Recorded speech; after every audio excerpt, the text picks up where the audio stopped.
So now in society, we have all the information in the world, but I feel like it's almost kind of weird that we're in the information age, but men have struggled, chronically struggled with their identity. My question to you is, why have men struggled to find their identity in society today?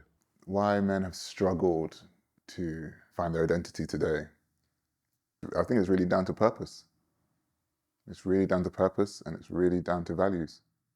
A lot of men are struggling with what their purpose is in life at the moment. If we are told as boys that our main, and when I always say this, I say told and conditioned, and I use these kind of terms or whatnot. And it's not like you are consistently pointed at and said, this is what you have to do. But socially and culturally, we're kind of really told what boys are supposed to bring to the table when it comes to being a man, and it comes to being a well earner, an economically viable man. If you're told that you have to earn a particular amount or you have to bring all of this responsibility to the table and you don't feel like you can't achieve certain things, then you really struggle with your purpose and figuring out exactly what it is that you can bring to the table. And if the things that a boy wants to bring to the table are being nurturing, compassionate, raising kids, like building a home, doing all that stuff, and say that is their core values, but they are shut down at that prospect because they have to be otherwise and say and do otherwise. For example, that's one example. In the olden times, when I say olden times, I mean like at least a generation or two generations ago, men had a very specific role in society. They were, quote unquote, the breadwinners. They were the ones that went out to work. There were wars, men went to war. There were mines, men went to work in the mines. Builders, all these different things. There were a lot of and police officers, army, like all of this stuff, a lot of men went to do. And this really dictated their level of purpose in society as the protector, as the provider, as the family, quote unquote, man, and all of this stuff. And those purposes have changed because society has changed as we moved along, but a lot of men have been rooted in that level of understanding what that purpose is. So struggling with your identity, yeah, because you really want to do all these things because you've been told to do these things. You see what your granddad's done, you see what your dad's done, and you look at yourself and you're like, I don't even know if I could raise a family right now because I can barely look after myself in this situation. But they managed to do it. And now you're thinking to yourself, like, am I even a good man? Am I even somebody who is able to do these things to the best of their ability and to the best quality that they can? And that's where all the identity questions come in. I've always known it was about purpose, but I think there's been a lot of things that's given men that may have not even known what their purpose is, but you knew we're going to war. That's my purpose. And I knew I'm going to provide for this family. So it's almost like the blueprint was always there for everybody.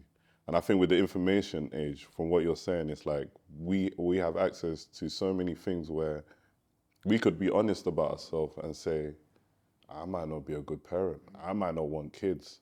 Whereas it's expected, like, I'm not saying what else can you do, but that's what you did. You had kids, you had a family. Built a family, built a life. That was life. Whereas now, I have a lot of friends that don't have children.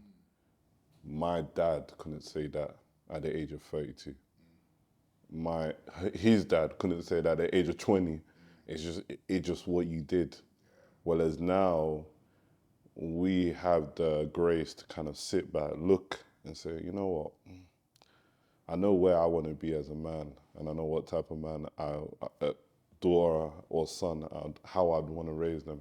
And I know that I don't have the capacity, so I'm going to hold off on that. Do you feel like that comes at a detriment as well? Because to yourself, in the sense of, do we get in a place where we're just constantly thinking that we're waiting for that perfect time to do things instead of actually initiating, or understanding that it doesn't need to be perfect? Because I think that is the Achilles heel to too much information. Like, we've almost kind of made things too binary, where it's like, yes or no. If I've got 100K, cool, I'm gonna have a family. If I don't have 100K, if I have 90K, boy, it's peak. Yeah, it's very wild. It's very wild. I think perfection, I mean, I think Brene Brown says this, perfection is the complete antithesis or the opposite of self-compassion, right? When we strive for that level of perfection all the time, and we want to be perfect. I had this conversation with my dad recently. He said he likes things perfect, and I said, well, perfection like signals for things to be able to break in ways that are irreparable. You know, it's very, very difficult to be able to do that. So when you strive for perfection, you're striving for a standard that you can't reach, and every time you're trying to reach it, the goalposts move every time. So yeah, there is a part of that. It's like, oh, I want to wait for the perfect time. I want to be this age. I want to have this amount of money. I want to be in this position. I want to be in this country. I want to be in this car. I want to be in this job. I want to be in with this person. You want to be all these different things. But when all these things happen at any given point, like they're just going to happen, all right? So it feeds back to my self-compassion and self-love tip. Things are just going to happen, right? And you're going to find the right person, and you're going to create the life that you need to create with that person. Should that manifest in having kids, then yeah. And you know when you're ready. And also, we learn how to be the best people from what I've had the conversations with parents. I'm not a parent. From the conversations I've had with parents and observing like my nieces and nephews and my cousins and whatnot, you learn how to be the best person through your kids too. So at the end of the day, we do shoot ourselves in the foot when we try to have a very perfect standard, because we're trying to live up to the standards that have come before us. And when we're trying to live up to somebody else's standards, we never reach where we're supposed to, because it's just a consistent trying and climbing and pushing for that, and it just doesn't work. It does not work in the end.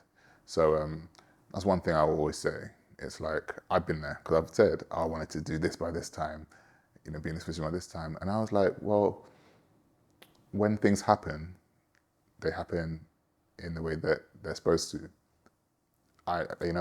People will say, oh, you make a good father. And I'm like, yeah, I will. But at this moment in time, I might not have the tools to be a good father at this stage. So that's just not something that has happened for me right now. But when it does happen, at least I'll be able to kind of do what I need to do, because I have my values and I have my beliefs about myself and I have those things. And I think it's okay for men to start to have these conversations, which is why the whole identity thing is coming into play. Men are beginning to look inward and start to think about who they are socially, what it looks like, where all these disconnects are happening, you know? And if we talk about purpose, if we look at it on the gender spectrum, if we look at, say, people that identify as women, their purpose was to have kids and raise children. And it's like, when you start to have these two binary genders, like you said, everything was so binary, and now everything's becoming more and more freeing in particular ways. It's about really figuring out and accessing what those options are, figuring out what the purpose is that you want to bring into the world, and being okay with that. Because I always sit down and I ask, like, would you be okay if you didn't have kids? And sometimes it's a challenging question to ask your parents. Would you be okay if I didn't have kids? I think I'd be fine. I mean, there would be a part, like in either situation, you're lacking in something. You would feel like you're lacking, but you're also gaining in both situations. So it depends on how you look at life and what you look at.